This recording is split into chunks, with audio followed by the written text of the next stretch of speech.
경애하는 영도자 김용민 동지께서는 2018년 8월 15일 제73주년 광복절을 기념해 머리에서 광이 나는 인민들을 보호하고자 헤이브로 헤어 파워 쿠션을 한반도 최저가에 판매하기로 결정하시었다. 원료부터 급이 다른 헤이브로 헤어 파워 쿠션은 초대형 쿠션을 장착해 보다 넓고 보다 빠르게 두피를 덮어줄 뿐 아니라 파우더 왁스 성분이 함유돼 모발이 가라앉을까 걱정할 일이 없으며 무엇보다 어벤져스급 밀착력으로 격렬한 운동과 소나기에도 끄떡없다며 위대하신 영도자 김용민 동지께서는 치솟는 신뢰감과 구매 욕구를 감추지 못하시었다. 원료부터 급이 다른 안전하고 풍성한 정수리 구원템 헤이브로 파워 쿠션을 급이 다른 최저가에 구매하는 방법은 김용민.com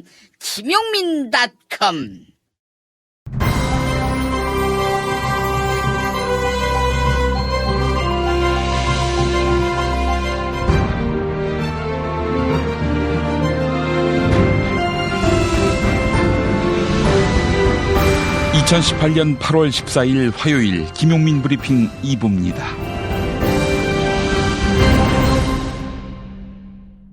오늘 새벽에 나온 종합일간지 헤드라인 살펴보겠습니다.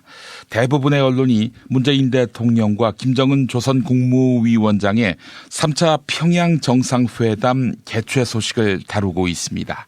먼저 경향신문, 문 대통령 김 위원장 3차 회담 다음 달 중순 평양 개최. 서울신문, 문 대통령 김정은 세 달 중순 평양서 만난다.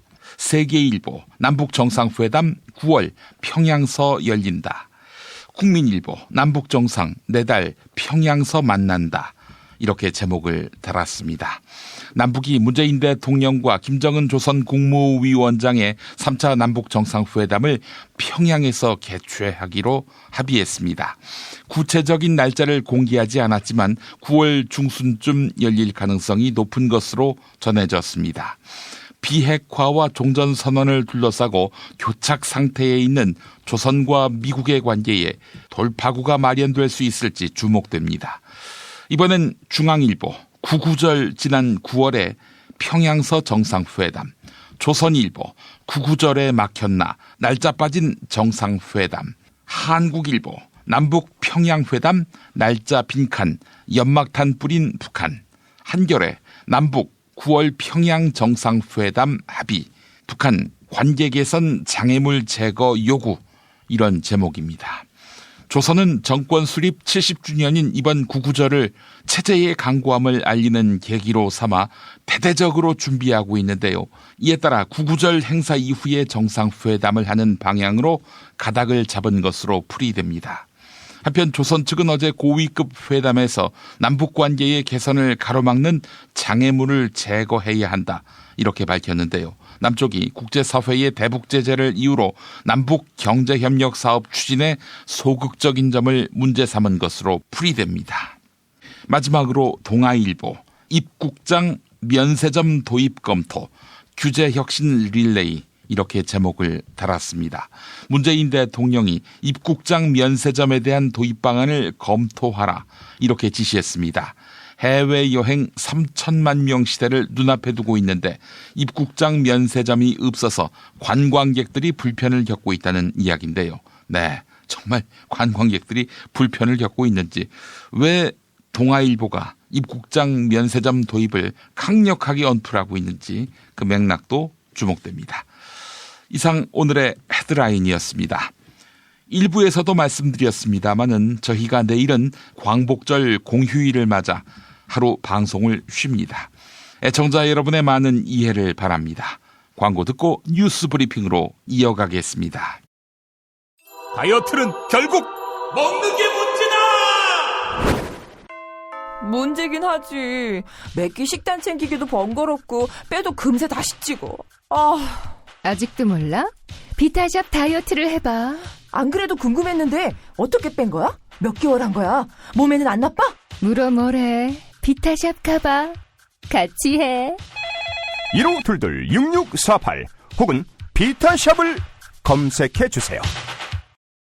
올해는 책의 해라고 하지요. 오는 9월 수원 행공동이 책 놀이터로 변신합니다. 전국의 지역 출판사들이 만든 맛깔난 책들이 한자리에 모이고 어린이 책 난장, 누구나 책방, 북아트마켓에서 나만의 힙한 아이템을 찾을 수 있는 곳. 온 나라 지역 책들의 한마당 2018 수원 한국지역 도서전이 9월 6일 행공광장에서 시작됩니다. 책과 함께 놀아볼까요? 이 캠페인은 사람이 반가운 도시 휴먼시티 수원과 함께합니다.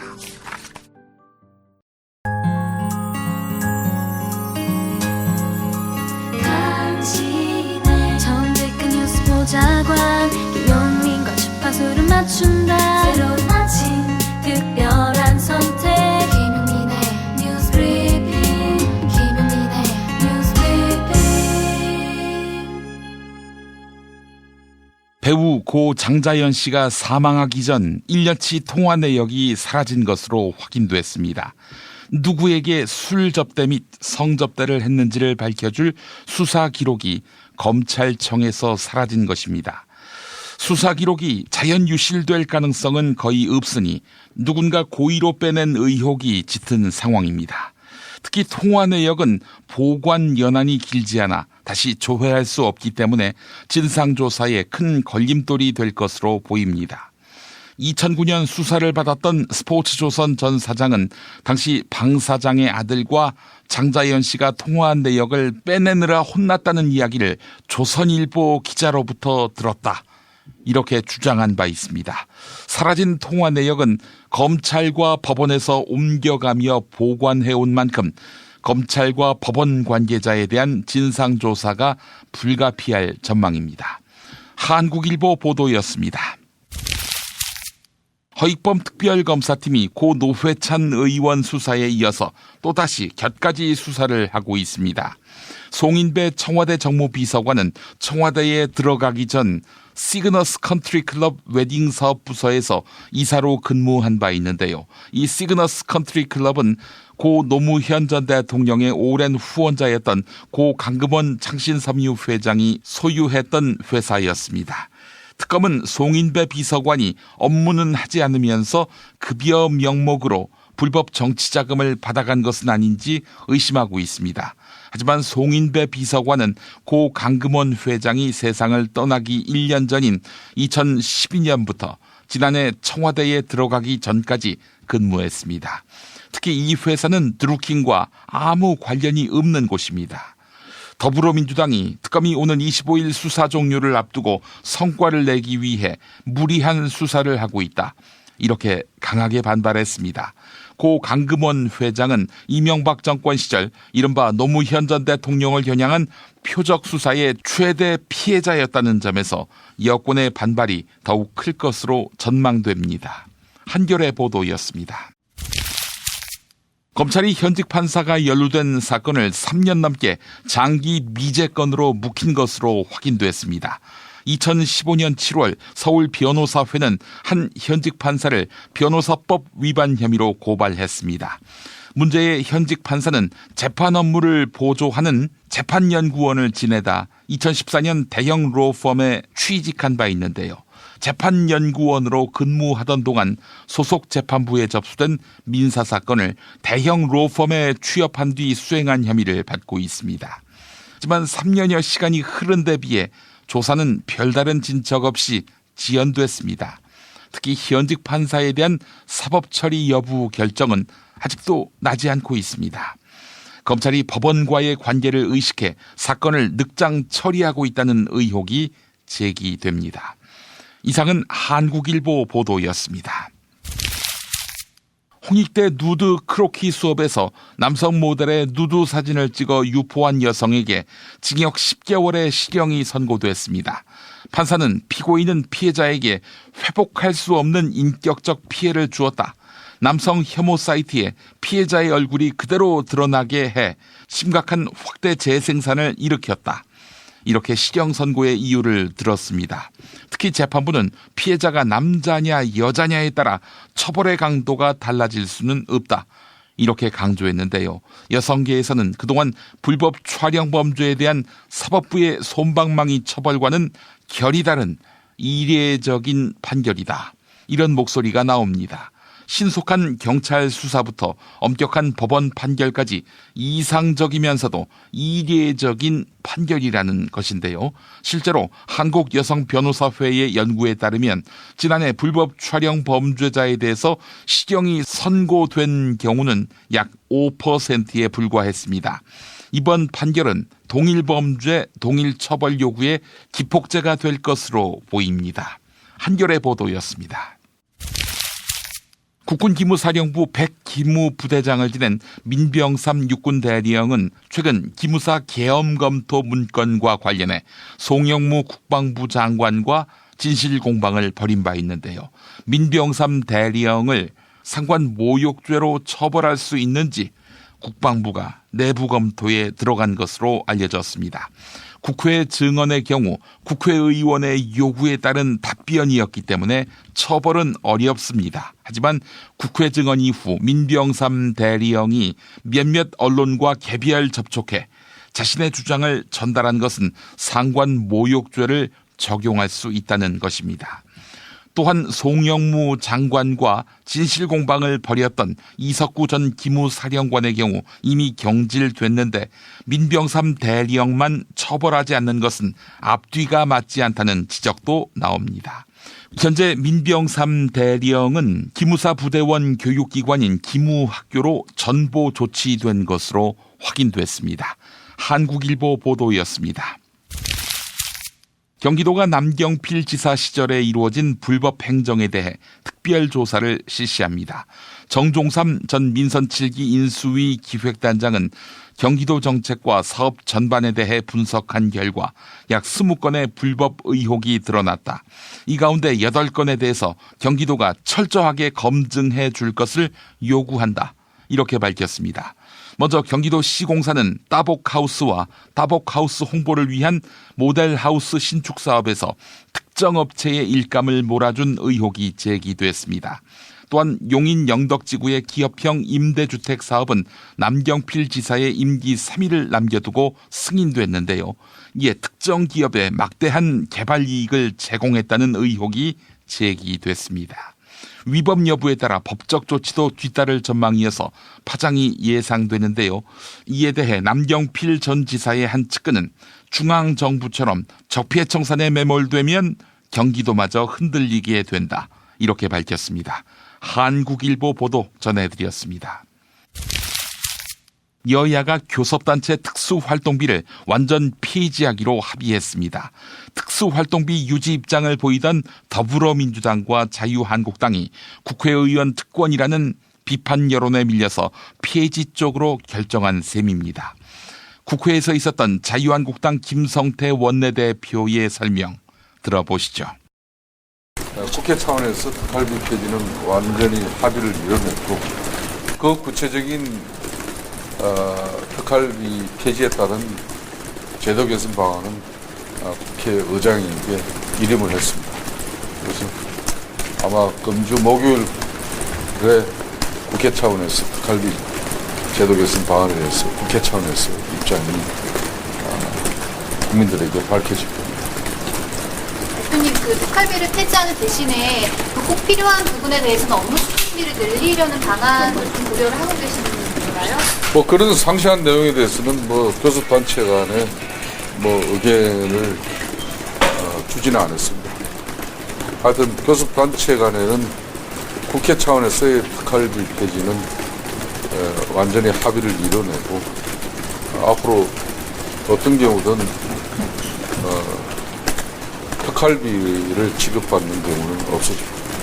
피감기관 돈으로 해외 출장 다녀오신 분들 일부 명단이 공개가 됐고 그분들이 또 반발하시는 분들이 계신데 혹시 그분들 명단을 공개한다거나 이런 생각은 없으세요? 국외활동심사위원회가 이제 오늘 공식적으로 좀 전 합의가 이루어졌기 때문에 아마 국회에서 곧 발표가 있을 것이고 앞으로 국외활동 부분에 대해서는 보다 제도적인 장치를 통해서 국민들이 납득할 그런 국회의원들의 의원외교가 이루어질 수 있도록 완전히 시스템으로 확립될 겁니다. 국회 특수활동비 약 60억 가운데 이번에 폐지에 합의한 여야 교섭단체 특활비는 약 15억입니다. 하지만 국회 특수활동비의 약 4분의 3을 차지하는 국회의장단과 상임위원회 특수활동비는 폐지 대신 절반 정도 삭감하는 방향으로 결론 났습니다. 사실상 반쪽 폐지라는 비판을 피하기 어려워 보이는데요. 국회 특수활동비는 집행 증빙 서류가 필요 없고 총액으로만 지급돼 왔기 때문에 깜깜이 쌈짓돈이란 비판을 들어왔습니다. 경향신문 보도였습니다. 더 많이 내고 더 늦게 받는 식의 국민연금 개편이 검토되는 것으로 알려지면서 비판 여론이 들끓고 있는데요. 문재인 대통령은 국민 동의 없는 국민연금 개편은 결코 없을 것이다. 이렇게 말했습니다. 청와대 수석보좌관 회의에서 있었던 문 대통령의 모두 발언 들어보시죠. 국민연금 문제로 여론이 들끓는다는 보도를 봤습니다. 일부 보도대로라면 대통령이 보기에도 납득할 수 없는 일입니다. 고령화 시대에 노후소득 보장이 부족한 것이 우리 사회의 가장 큰 문제 중 하나입니다. 당연히 노후소득 보장을 확대해 나가는 것이 우리 정부 복지정책의 중요 목표 중 하나인데 마치 정부가 정반대로 그에 대한 대책 없이 국민의 보험료 부담을 높인다거나 연금 지급 시기를 늦춘다는 등의 방침을 정부 차원에서 논의되고 있는 것처럼 알려진 연유를 이해하기가 어렵습니다. 지금 국민연금법상 5년마다 하도록 규정되어 있는 국민연금 재정수지 계산 등을 위한 위원회의 논의가 진행 중인 것으로 알고 있는데 그 결과에 따라 정부가 어떤 대책을 마련할 것인지는 정부가 별도로 국민의 의견을 수렴하면서 논의한 후 국회의 입법 과정까지 거쳐서 결정하게 되며 국회 입법 과정에서도 광범위한 사회적 논의를 하게 된다는 사실을 분명하게 밝혀주기 바랍니다. 국민연금 개편은 노후소득 보장 확대라는 기본 원칙 속에서 논의될 것입니다. 또한 국민의 동의와 사회적 합의 없는 정부의 일방적인 국민연금 개편은 결코 없을 것이라는 점을 강조합니다. 한편 국민연금 기금의 고갈 시기는 2057년으로 추산되고 있는데요. 올해 들어 국민연금의 투자 수익이 급감한 것으로 확인됐습니다. 지난 5월 말 기준 국민연금의 국내 주식 투자 수익률은 마이너스 1.2%를 기록했습니다. 5개월 동안 원금 1조 5천억을 까먹은 것입니다. 같은 기간 국민연금의 해외 주식 수익률은 약 1.7%로 지난해 10.7%에 한참 못 미칩니다. 중앙일보는 급격한 실적 부진의 원인 가운데 하나로 기금운용본부의 리더십 부재를 꼽았습니다. 기금운용본부장 자리는 지난해 7월 이후 1년 넘게 비어 있는데요. 이에 따라서 국민연금 개편에 앞서 기금운용본부 조직 안정을 통해서 수익률부터 높여야 한다. 이런 지적이 나옵니다. 중앙일보 보도였습니다. 현재 편의점 업계는 새 편의점을 열 때 같은 브랜드의 편의점과는 최소 250m 이상 거리를 두고 있습니다. 적정 영업권을 보장하기 위해 시행한 자율 규제입니다. 하지만 간판만 다르면 편의점을 얼마든지 열 수 있어 촘촘히 자리 잡은 편의점끼리 서로 제살깎기식 경쟁을 벌이고 있는데요. 이에 정부가 다른 브랜드의 편의점 사이에 근접 출점을 제한하는 제도를 만들기로 했습니다. 다시 말해 브랜드와 상관없이 기존에 있는 편의점 근처에 또 다른 편의점을 출점할 수 없게 한다는 것입니다. 이르면 목요일 발표될 예정인 소상공인 자영업자 대책에 이런 내용이 포함되는데요. 다만 다른 브랜드 편의점 사이 출점 거리 제한은 업계가 만드는 자율 규약 형태로 추진될 전망입니다. 정부 관계자는 편의점 업계가 자율적으로 규약을 마련해 오면 법의 테두리 안에서 적극 검토할 계획이다. 이렇게 밝혔습니다. 조선일보 보도였습니다. 김용민 파일. 노무현 전 대통령 추모 설교로 알려진 전남 광양 들꽃 푸른 샤론교회 어민영 목사. 지난주 일요일 설교. 지난주에 명성교회 세습 문제 때문에 우리 통합식이 발칵 뒤집어졌습니다. 결국 총회 재판국에서 명성교회 세습은 정당하다, 세습이 아니라고 하면서 명성교회 편을 들어줬어요. 분명히 우리 총회 헌법에 담임 목사의 자제는 그 교회 담임 목사가 될 수 없다고 못을 박아놨는데 명성교회는 세습이 아니라고 억지 주장을 폈습니다. 이와 관련해 CBS 라디오와 인터뷰한 높은 뜬 연합 선교회 김동호 목사는 이미 아버지 김사만 목사가 은퇴를 한 상태이기 때문에 은퇴하고 공백 상태에서 아들을 뽑은 거기 때문에 바로 이어지는 게 아니기 때문에 이게 교회법에 문제가 없다. 세습이 아니다. 이겁니다.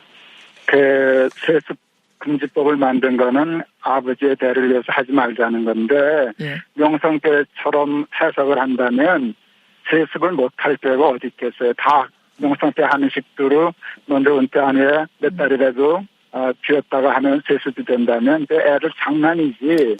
그건 세습이 아니다라고 하면 그 세습을 억지 부리는 거나 똑같다고. 다시 어민영 목사 설교를 들어보면 또 총회 재판국에서는 그들의 손을 들어줬습니다. 이 돈의 힘이 얼마나 무서운지 이번에 보여줬습니다, 여러분. 전부 이 금권에, 이 금송아 잡혀 무릎을 꿇어버린 게 총회 재판국이. 참으로 그래서 세상에 조롱거리가 되고 말았습니다. 금권에 무릎 꿇은 교회가 됐다고 단식. 김동호 목사 역시 교단 총회 재판국원 다수, 즉 8명이 명성교회의 힘 앞에 굴복했다고 지적하고 그 이분들은 어떻게 8명씩이나 그런 결론을 낼 수 있었을까요? 같은 패거리니까 그러게. 같은 패거리라 내가 이제 조폭이라는 말을 자꾸 쓰는데 이건 집단화됐잖아요. 그리고 힘을 가지고 있잖아요. 무릎 아버지를 밀어붙이는 행위인데 그러니까 조폭이 있는 거예요. 총회 재판국까지 8명까지 그렇게 했으니까. 다시 어민영 목사 설교를 들어보면 그러면 명성교회가 왜 저런 짓을 하는 것입니까? 부끄러운지도 모르고 그들이 전혀 하나님께 돌아간 자들이 아니요 하나님을 알지 못하는 자들이기 때문입니다. 그런 결론을 내릴 수밖에 없어요. 그들의 예배와 설교는 마치 호세아 시대 이스라엘 백성들과 같은 것이었어요. 저는도 제가 언젠가 말씀드린 적이 있는데 이명박 정권 초기에 명성교회에서 김상환 목사가 설교하는데 이명박 정부가 내세운 공약, 그 747 공약이라고 그래요. 1년에 7% 경제 성장을 시켜주겠고 4만 불 그 소득을 안겨주겠고 세계 7대 경제 대국이 되게 해주겠노라. 이거 747 공약 아닙니까? 완전히 사기였습니다, 여러분. 나중에 돌아보니 다 완전히 그 거짓말이었습니다. 그리고 설교 시간 내내 747 정책은 반드시 이루어진다는 거예요. 그러면서 권력의 나팔수 역할을, 권력의 추구 역할을 스스로 차임하고 있는 것을 제가 보았습니다. 아주 기억에 생생해요. 그런데 그 설교를 듣고 있는 성도들의 반응이 가관이었습니다. 아멘! 아멘! 천지가 진동을 해요. 또 한 번은 2008년에 성탄절 예배에 전두환을 초청해가지고 예배드리면서 전두환 대통령 각하라고 칭송하고 말이죠. 꽃다발 갖다 바치고 온 성도들 환영하게 했습니다. 그런데 그때가 언제냐? 성탄절 때 그랬어요. 그 예수에게 그 높고 높은 별을 넘어서 이 땅에 낮고 천한 이 땅에 오신 예수님에게 영광을 돌리는 게 아니고 전두환이라는 그 악한 자를 그 초청해가지고 전두환 대통령 각하라고 호칭하면서 꽃다발 갖다 바치고 그에게 영광을 돌렸다는 것입니다, 여러분. 이게 김상환 목사예요. 평화의 왕으로 오신 예수님을 능욕하는 짓을 저질렀던 것입니다.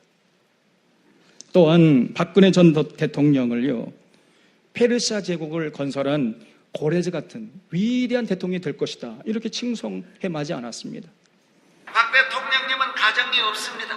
오직 대한민국이 가정입니다. 대한민국의 발전과 번영, 통일을 위하여 세워주신 하나님의 일꾼 고레스와 같은 지도자가 될 줄 믿습니다. 세월호 사건 때에는요, 세월호는 하나님이 침몰시킨 것이다. 지금도 네 잘못이다. 전부 너 잘못이다. 다 내 잘못이다 그러고 나와야 되는데 하나도 내 잘못이다라고 한 사람이 안 나와요, 지금. 저는 하나님이 고연히 이렇게 침몰시킨 게 아니에요. 나라를 침몰하려고 하니 하나님께서 대한민국 그래도 안 되니 이 어린 학생들, 이 꽃다운 애들을 침몰시키면서 국민들의 기회를 주는 거예요.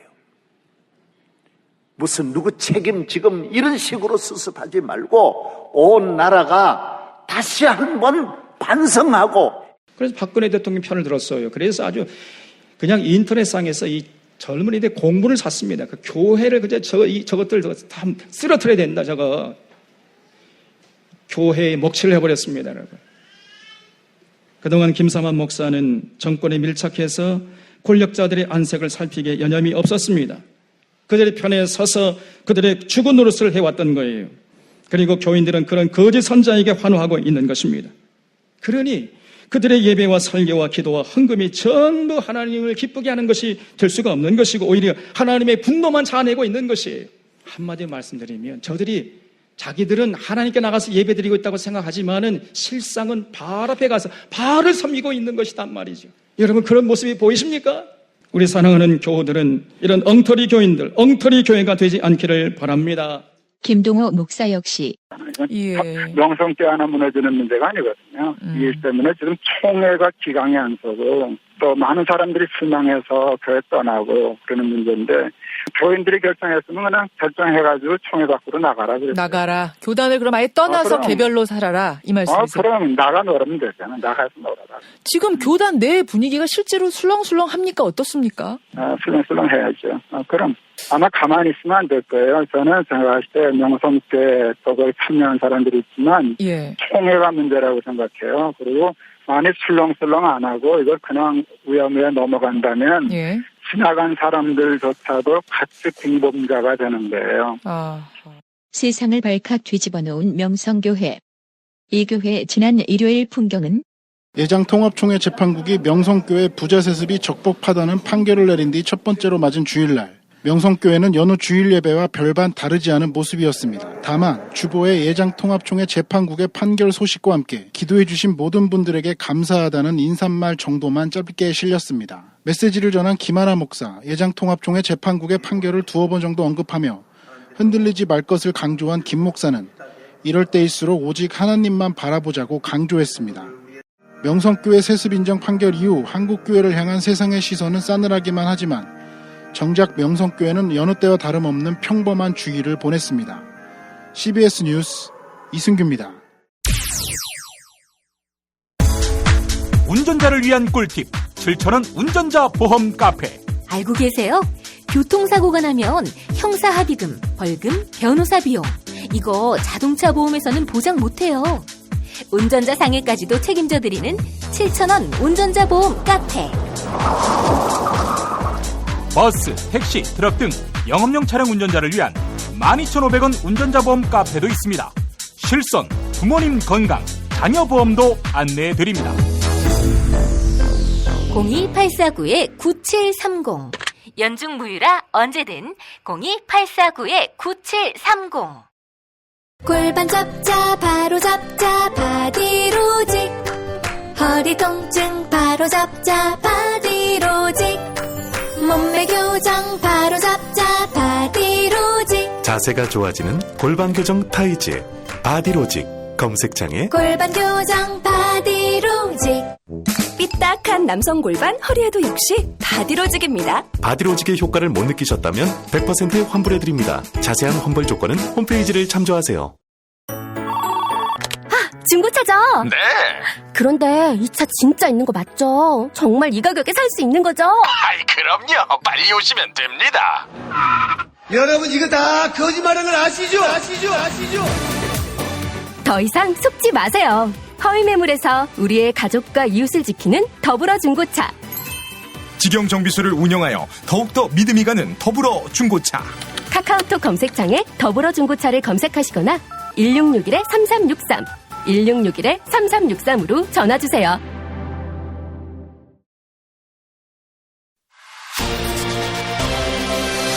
답은 이미 정해져 있으니 너는 대답만 해라고 하는 답정모. 아닌데 답은 정치인데 너만 몰라 이건데.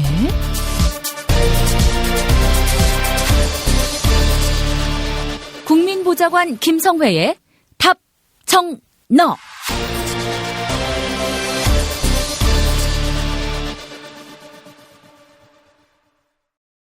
탈모는 막아주고 빠진 머리는 다시 나게 하는 18,000원짜리 뿌리 깊은 샴푸 두피 영양제. 돈 많이 들고 효과 없다고 포기하신 분들 딱 한 달만 뿌려보시기 바랍니다. 효과 없다면 환불된다고 하네요. 네, 전화는 1566-7871번입니다. 이제 답정너로 이어갑니다. 국회 더불어민주당 손혜원 의원실 김성회 보좌관 만나겠습니다. 김 보좌관님.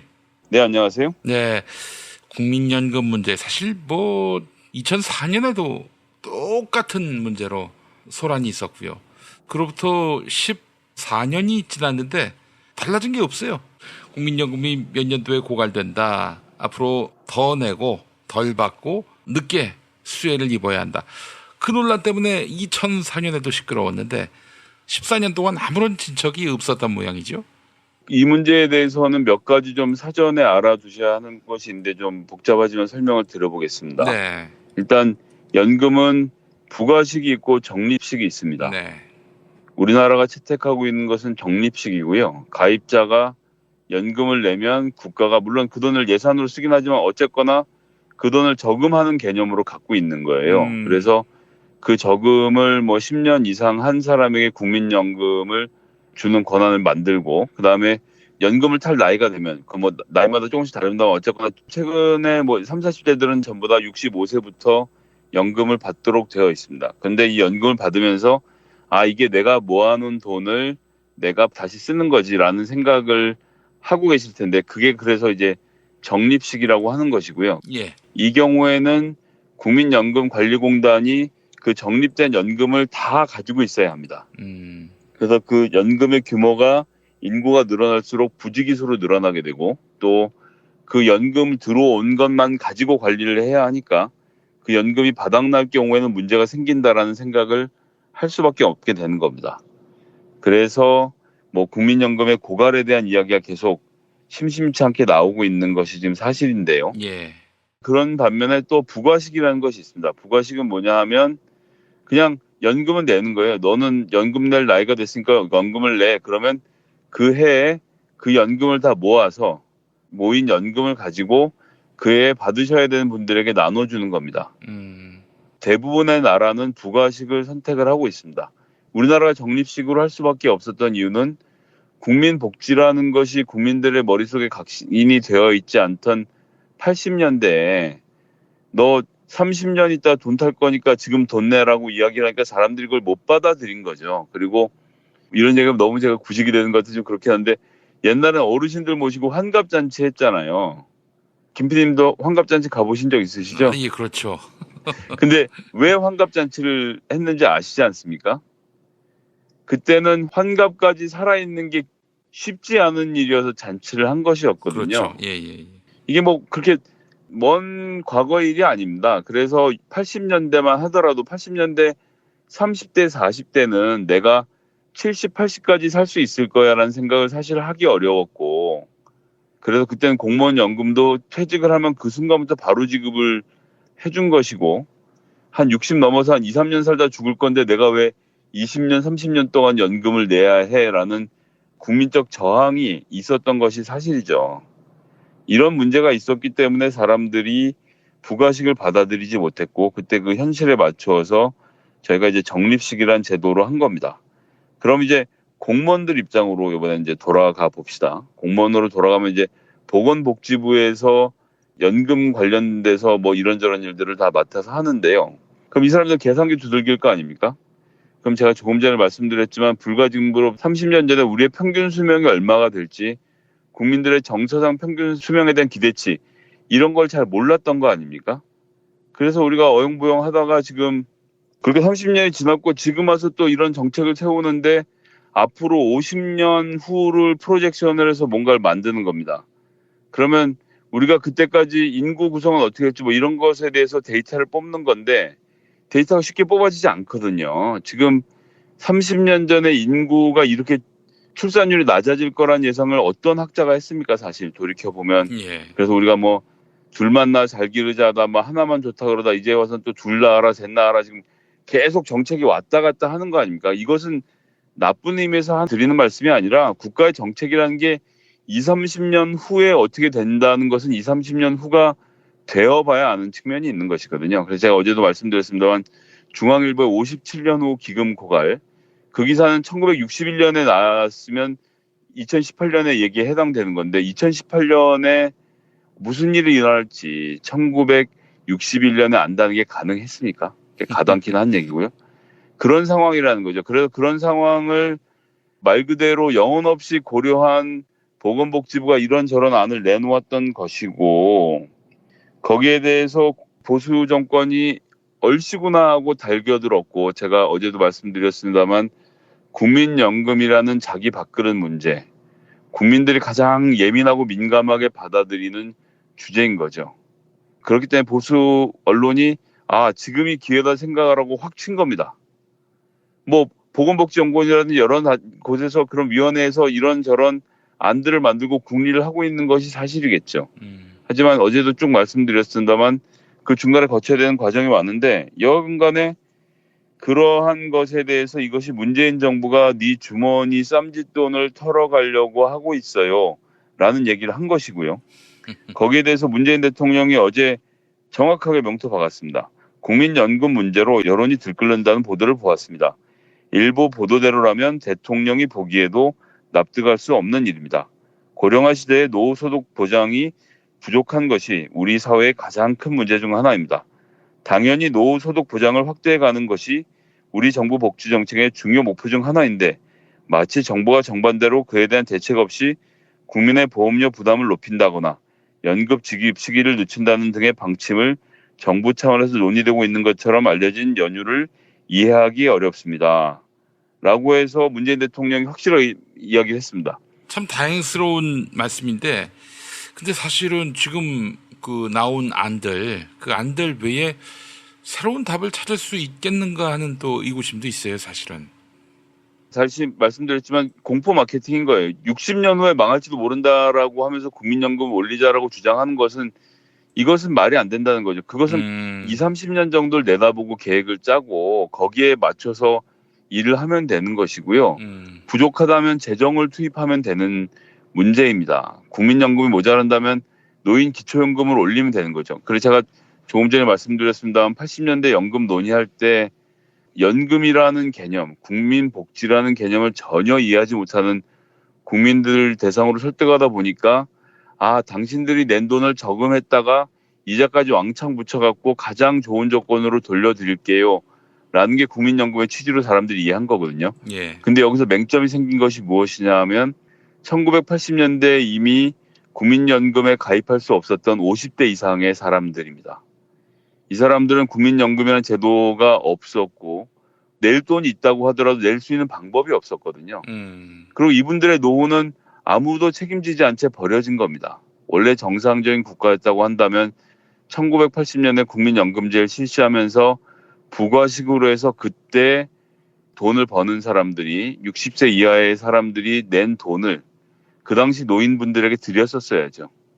지금의 OECD 기준으로 50%가 넘는 노인 빈곤의 문제는 바로 이때 연금 설계가 잘못된 탓입니다.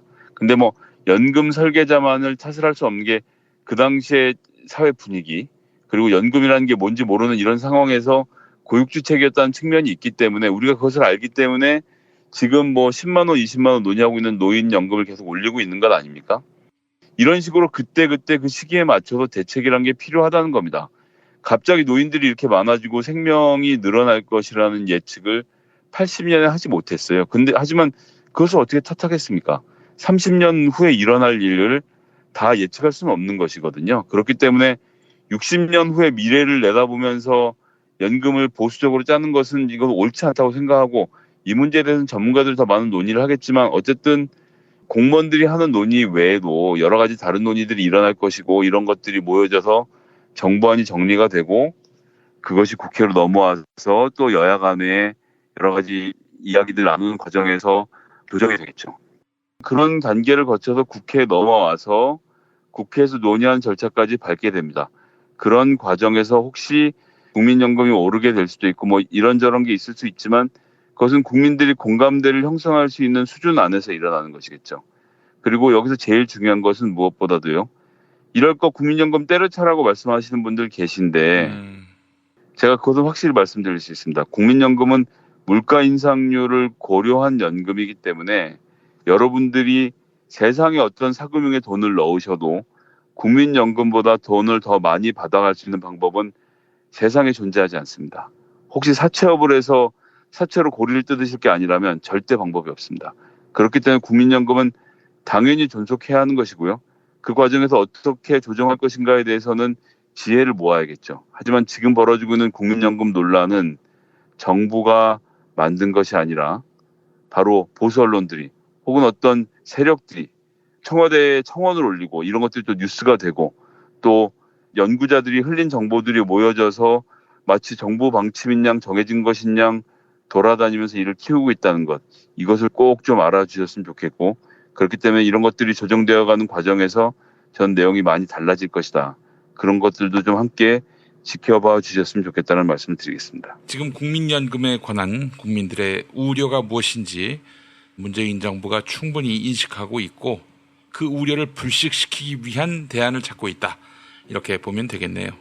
네, 그 우려라는 것 자체가 그냥 뜬소문이라는 거죠. 정부의 방침은 정해진 것이 아무것도 없기 때문에 저희 청취자분들 조금 더 지켜보시고 지켜봐 주시고 또 주변의 분들에게도 지금 문재인이 무슨 연금을 뒤져보려고 하는 것이 아니라 5년마다 있는 정상적인 논의를 하고 있는 과정이고 정부와 방침은 나오지 않았다고 하니 좀 더 지켜보자라는 말씀을 꼭 좀 해주셨으면 좋겠습니다. 예, 문재인 대통령에 대한 기대가 크고 문 대통령이 최선의 답을 내놓을 것이라는 믿음이 있는 가운데 국민연금 문제는 아무래도 답이 없을 것이다라는 이런 우려.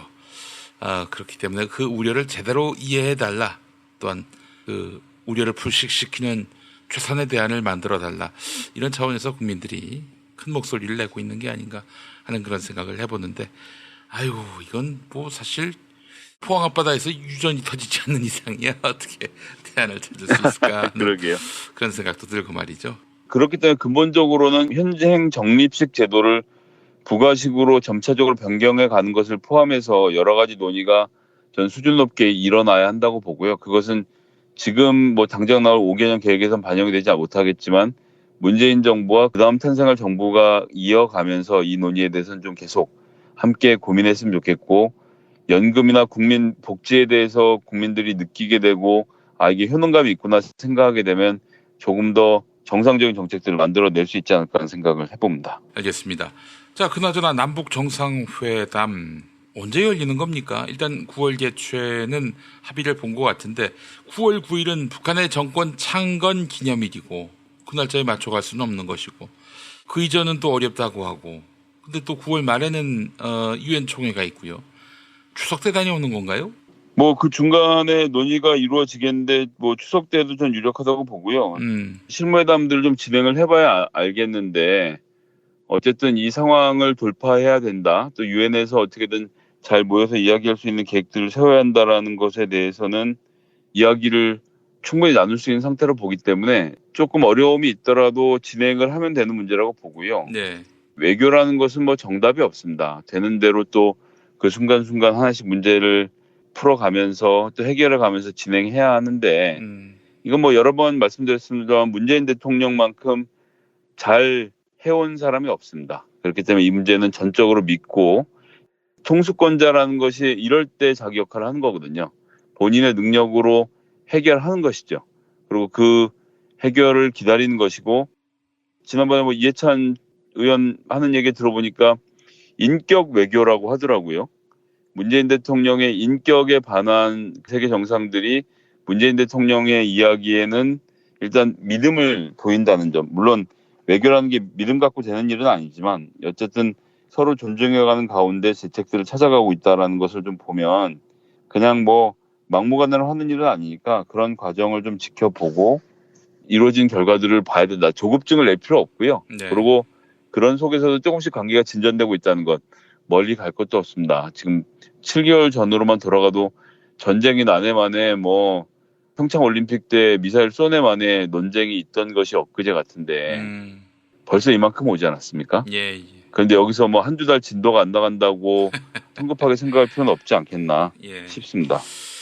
그래요. 문 대통령의 공언과 약속에 대해서 세계 정상들이 무게를 두는 이유는 한 가지죠. 촛불혁명을 통해서 당선된 대통령이기 때문에 무시할 수 없는 거예요. 그 어떤 지도자보다도 강력한 대표성을 띤 국민의 지지를 받는 대통령이다라는 점에서 함부로 할 수가 없는 거죠. 한국을 무시하는 거니까요.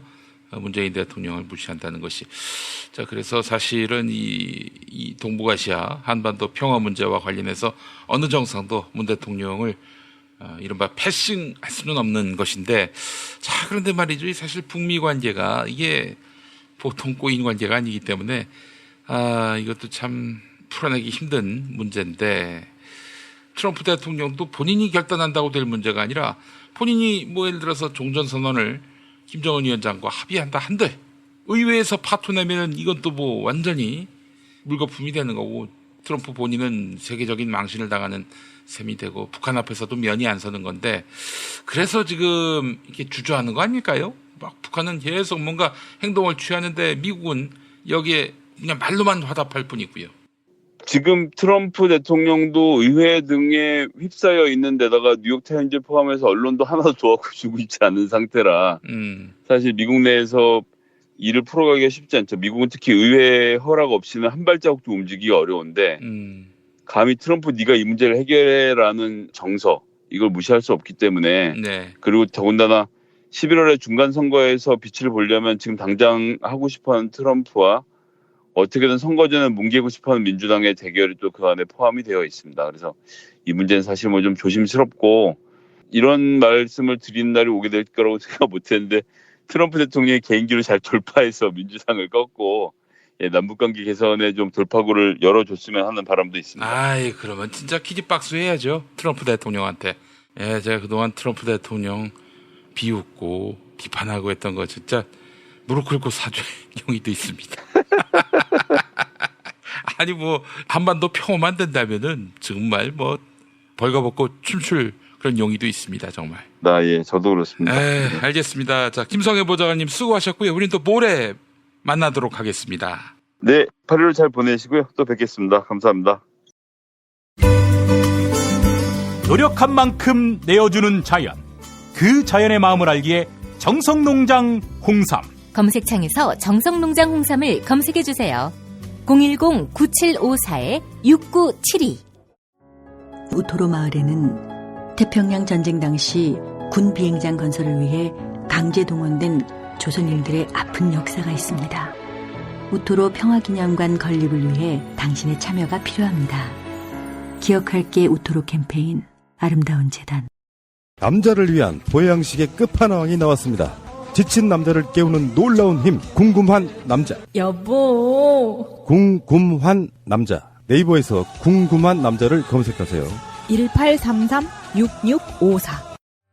탈모인가 예비 탈모 여러분, 저희 제품 꼭 쓰세요. 그 고통을 알기에 최대한 싸게 팝니다. 이제 탈모약 써도 괜찮다고요? 같이 쓰면 부작용 없이 2배 효과입니다. 이미 모발 이식했다고요? 그럼 더 싸게 오래 유지해야죠. 아직 젊고 두피도 반짝거리지 않는다면 100% 뿌리 깊은 샴푸 두피 영양제 1566-7871.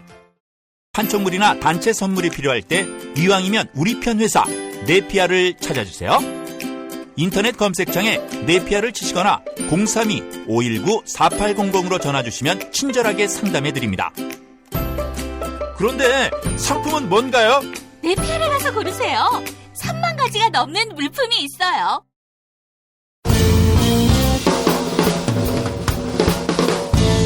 미디어 오늘 정상근 기자가 뉴스 속의 뉴스를 짚어드립니다. 정상근 기자의 오늘 미디어.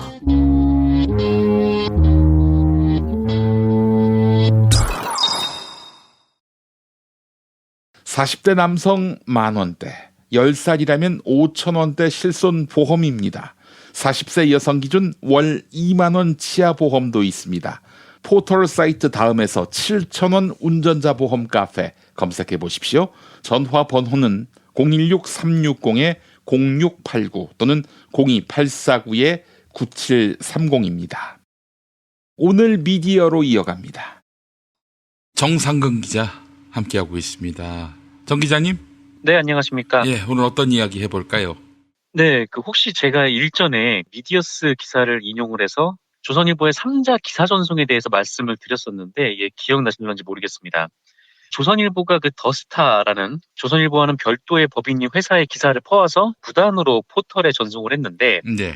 이것은 포털 뉴스제휴평가위원회 규정에 위반되는 불법 행위이고, 이 불법 행위를 조선일보는 오래 그리고 광범위하게 저질러 왔다, 이런 얘기였어요. 그렇죠. 그래서 요게 1년 누적 점수가 한 8점 벌점이 돼도 이게 제휴 재평가 대상이 되는 것은 물론 포털의 서비스 노출이 48시간 동안 안 되는 제재를 받아야 하는데, 예.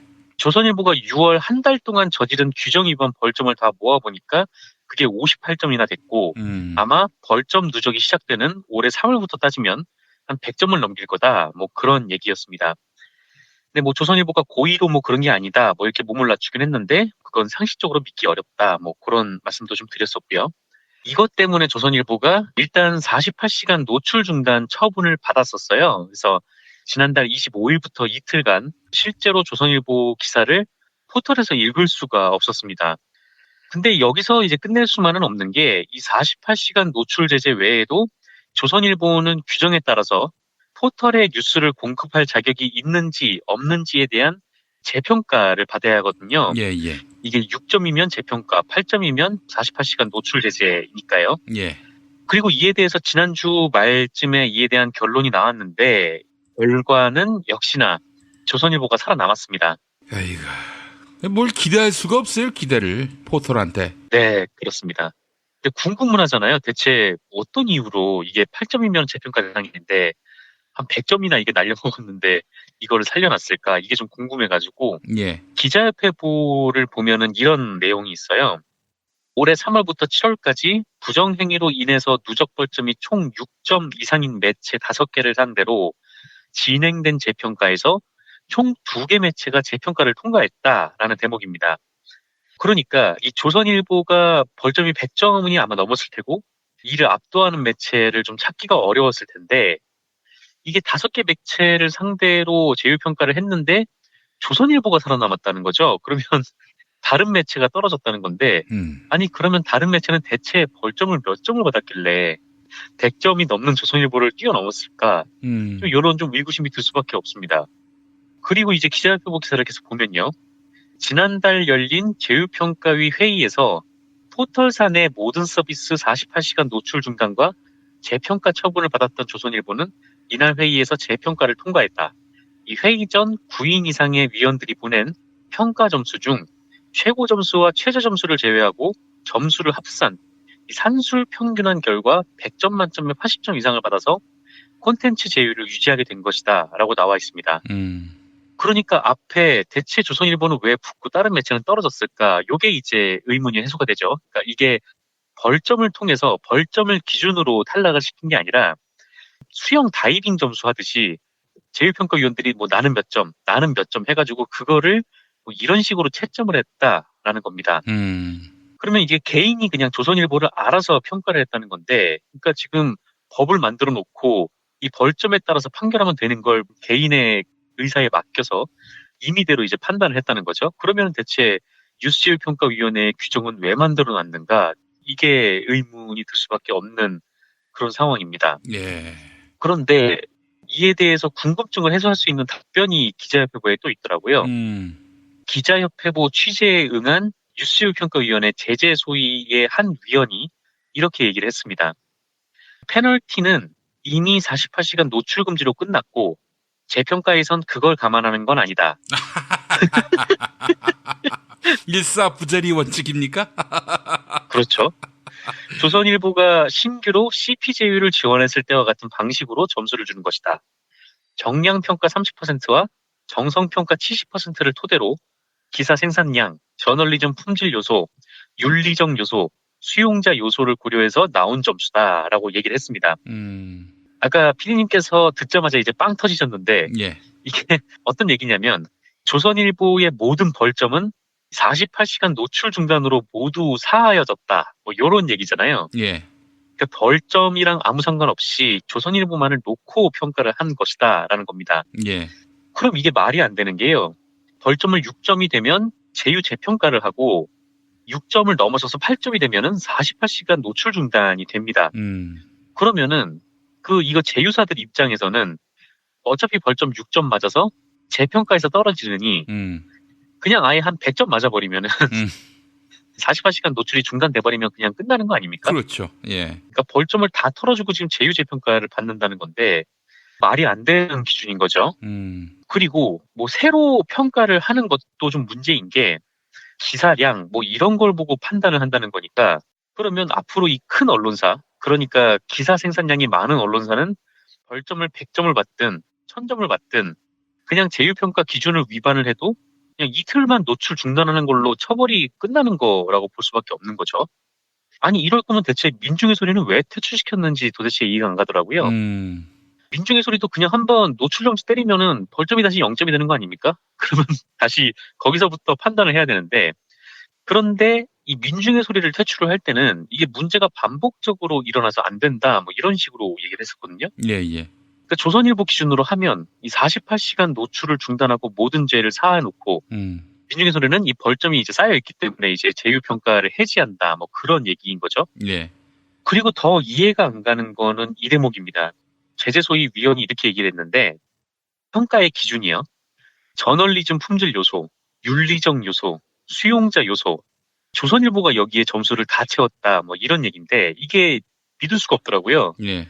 그러니까 아예 뭐 기사 생산량 이렇게 하면은 너무 큰 매체만 유리하니까 이것도 부적절한 거 아닌가라고 생각을 해도 적어도 기사 생산량 하면은 뭔가 기준이 있지 않습니까? 그렇죠.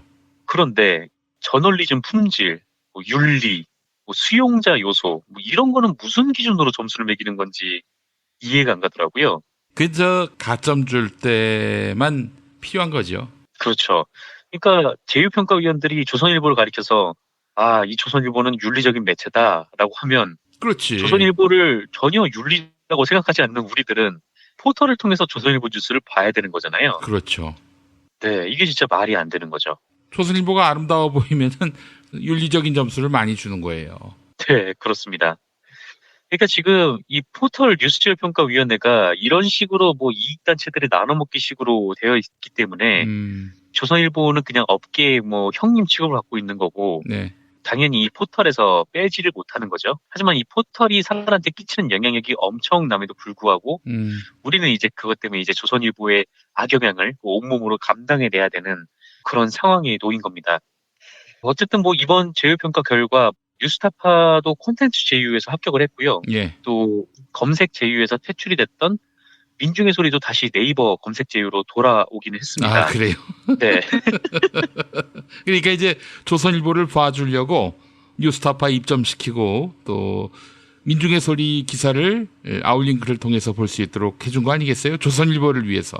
맞습니다. 그렇게 생각할 수밖에 없죠. 왜냐하면 포털 뉴스제휴평가위원회는 우리는 우리 나름대로 기준과 요건에 의해서 판단을 하는 거다라고 했는데 우리는 보수도 아니고 진보도 아니고 그냥 뭐 공정하게 한다 이걸 이제 보여주려고 구색 맞추기식으로 뉴스타파와 민중의 소리를 넣은 것 같아요. 네, 그런 것 같습니다. 왜냐면은 뉴스제휴평가위원회가 얘기하는 뭐 기준, 규정 이런 것들이 지금 조선일보 와서 지금 와르르 무너진 거 아니겠습니까? 근데 지금에 와서 뭐 다 규정대로 따라서 뭐 이렇게 한 거다. 그런 식으로 얘기를 하는 거는 아까 피디님께서 말씀하셨듯이 뭔가 조선일보를 살리기 위해서 뉴스타파와 민중의 소리도 이제 끼워 넣기 하는 그런 식으로 볼 수밖에 없는 거죠. 조선일보가 없더라도 뭐 뉴스타파와 민중의 소리가 검색에 제휴되고 또 콘텐츠 제휴를 하는 거는 뭐 좋은 일이긴 합니다만 근데 뭐 덕분에 지금 조선일보까지 같이 계속 봐야 되는 좀 그런 상황에 지금 놓여 있습니다. 그래서 평가위원회가 좀 투명하게 이 조선일보가 합격한 배경, 대체 조선일보의 윤리 점수는 몇 점인지 이런 거를 다 공개를 해야 포털도 이 상당한 공익성이 있는 이른바 이제 매체이기 때문에 그 정도의 이 책임성은 좀 갖춰야 되지 않을까 그렇게 생각이 좀 듭니다. 이거는 제가 봤을 때 네이버 자율적으로 못한다면은 공공의 영역으로 가져와야 합니다. 네, 포털도 이제 규제를 받아야죠. 여론에 끼치는 영향이 엄청나니까. 네, 자 다음 소식은요? 네, 그 요새 문재인 대통령의 지지율이 좀 떨어졌는데 사실 뭐 떨어졌다고 해도 이게 58%에 이르니까요. 아이고, 대단한 거죠. 그리고 일단 자유한국당이 전혀 안 오르고 있어요. 이거는 뭐 정치적 변곡점이 형성된 것이다. 자유한국당에게 기회가 생겼다. 이렇게 볼 여지가 전혀 없는 거예요. 네, 뭐 앞으로도 기회는 그쪽에 전혀 생기지 않을 것 같긴 한데 어쨌든 뭐 국정 운영을 하다 보면 뭐 지지율이 떨어질 수도 있고 뭐 오를 수도 있습니다. 물론 한 20-30% 정도밖에 안 된다라고 하면은 뭐 고민을 해봐야겠지만 아직 뭐 절반 이상의 국민들이 지지를 해주고 있으니까요. 촛불혁명의 시대 정신을 꼭 완수해 주셨으면 좋겠다는 생각은 드는데 근데 제가 오늘 말씀드릴 것은 지지율 분석은 아니고요. 지지율을 보도하는 언론의 보도 행태와 관련해서 말씀을 드리려고 합니다. 이게 관련된 그 민주언론시민연합의 보고서가 나와서요.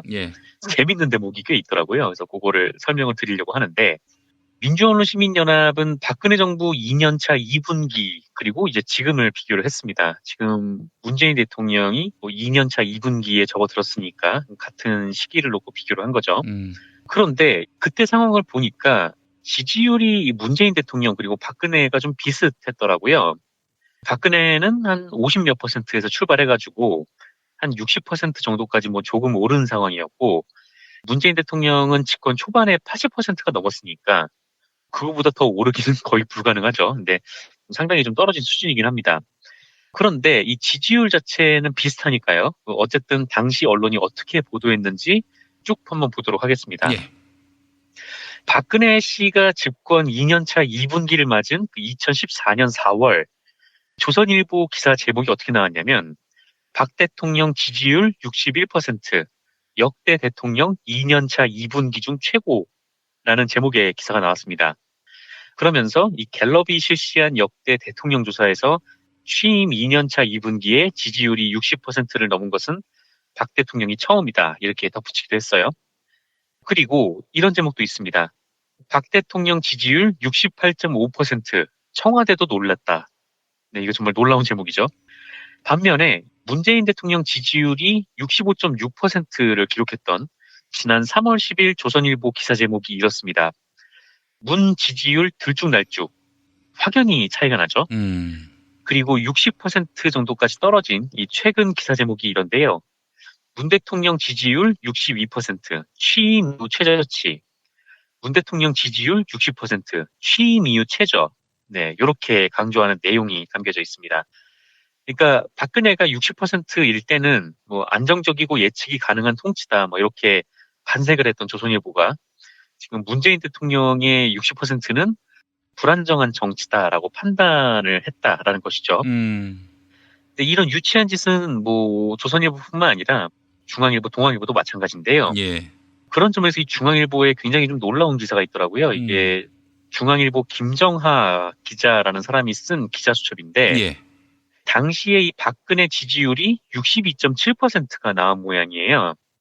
그리고 이제 민주당 지지율이 11% 정도가 나왔다고 하는데 요거를 이제 상당히 비아냥대는 기사였습니다. 그러니까 당시 민주당이 이 박근혜 정권을 가리켜서 무능하다, 뭐 오만하다, 뭐 독선, 뭐 불통, 뭐 이런 비판을 했는데 김정하 기자가 기자 수첩에서 이렇게 얘기를 해요.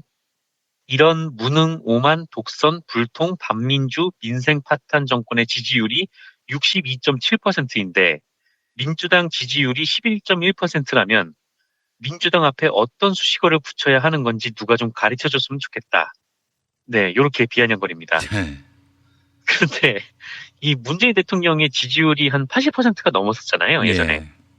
그리고 자유한국당 지지율이 한 10% 초중반대였단 말이죠. 그러면은 기사를 똑같이 썼어야 되는 거 아닙니까? 왜냐면은 자유한국당이 계속 문재인 정부를 비난을 했었잖아요. 하지만 문재인 대통령의 지지율이 61.7%일 때, 그러니까 당시 박근혜와 비슷한 그런 상황일 때도 중앙일보가 쓴 기사의 제목은 가라앉는 경제지표, 차갑게 식는 국정 지지율이었습니다. 동아일보는 박근혜 집권 2년 차인 2014년 1월 특집 기사를 냈는데요.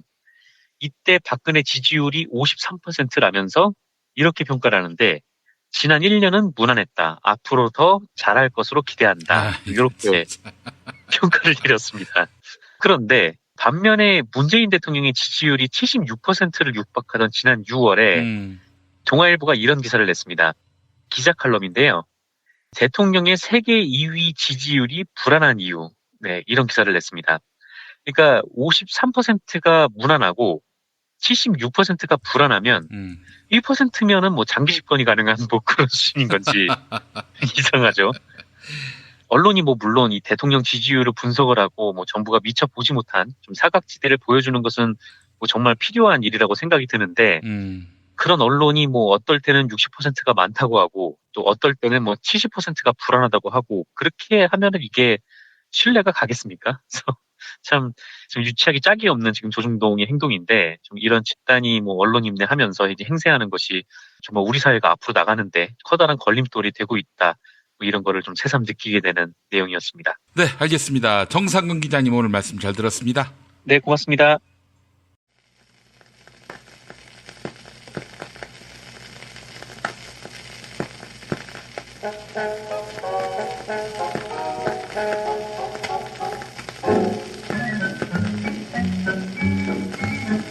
행복을 위해 버둥거리다 보면 오히려 불행해지기 쉽다는 것. 호주의 멜버른 대학교 연구진이 실험을 통해 연구한 내용이라고 합니다. 인간은 때로 불행을 느끼기 마련이라는 것을 인정하고 달관하는 자세가 필요하다는 것입니다. 행복을 위해 버둥거린다? 이 말은 무슨 뜻일까? 저 사람보다 내가 더 우월해야 한다. 이런 강박 아닐까요? 비교는 바보들의 놀이, 최선은 우리의 권리, 결과는 하늘의 뜻. 감사만이 행복의 열쇠라는 가사의 노래 들려드립니다. 최성원의 행복의 열쇠. 어깨가 처진 그대여 고개를 숙인 그대여 그렇게 괴로워해도 그대는 소중한 사람 세상엔 여러 사람들 저마다 잘난 사람들 날마다 CF 속엔 모두가 행복한 사람 하지만 외로워 마요 그대는 이 우주 안에 누구와도 바꿀 수는 없는 그대만의 세상 있잖아 비교는 바보들의 놀이 최선은 우리의 권리 결과는 하나님의 뜻 감사만이 행복의 열쇠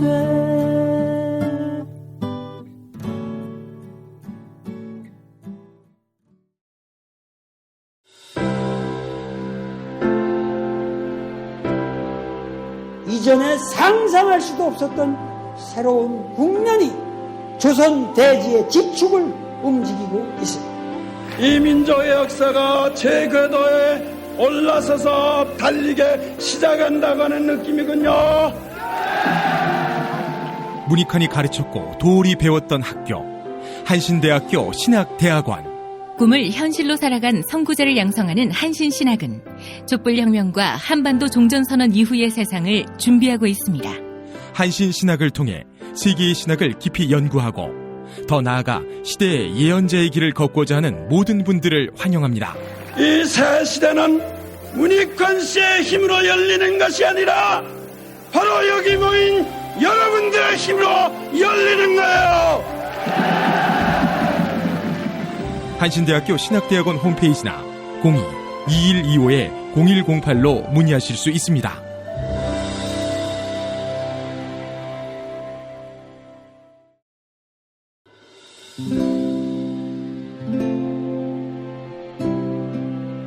문익환 목사님은 우리 남북 관계에 있어서도 큰 정기를 마련해 주셨습니다.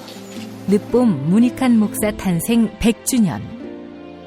민주화와 통일운동을 위해 11년 4개월간 옥고를 마다하지 않은 행동하는 양심. 오늘 우리가 누리고 있는 이 민주주의 또 문익환 목사님 덕분이 아주 큽니다. 그가 24년 동안 살았던 서울 강북구 인수복로 통일의 집이 6월 1일 문익환 통일의 집 박물관으로 거듭납니다. 사람들이 이렇게 항상 북적북적 이렇게 했던 공간이라 아버지한테만 아니라 우리 모두들한테 굉장히 큰 의미가 있는 통일의 역사를 기억하며 통일의 길을 모색하는 문익환 통일의 집 박물관 기념사업 추진위원으로 함께해 주시겠습니까? 이건 단지 어떤 유가족들의 유산이 아니라 우리 시대가 가지고 있는 유산이기 때문에 자세한 안내는 포털 사이트에서 문익환 통일의 집을 입력해 주세요.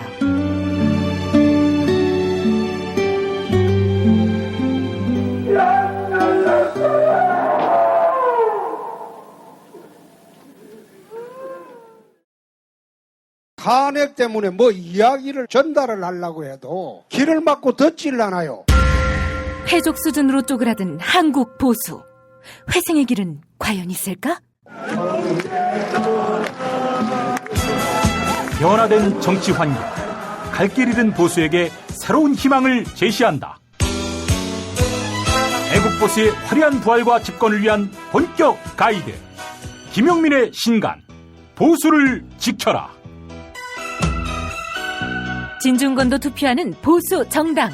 광주에서도 일당이 될 수 있는 보수 정당. 젊은이들의 입당이 줄을 잇는 보수 정당.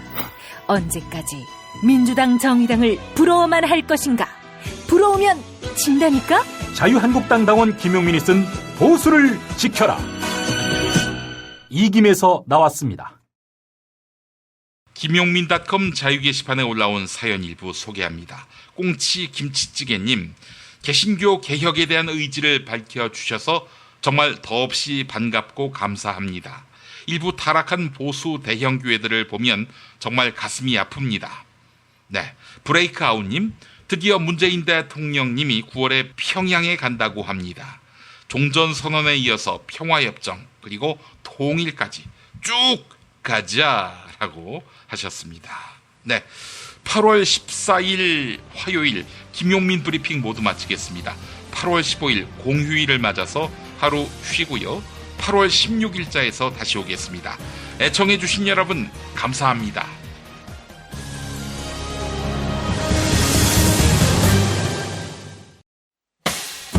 김용민 브리핑과 함께한 시간 어떠셨어요? 다음 시간에도 보다 바르고 알차며 즐거운 정보로 여러분을 찾아가겠습니다. 팟캐스트 포털 팟빵에서 다운로드하기, 구독하기, 별점 주기, 댓글 달기로 응원해주세요. 잊지 마세요. 다운로드하기, 구독하기, 별점 주기, 댓글 달기.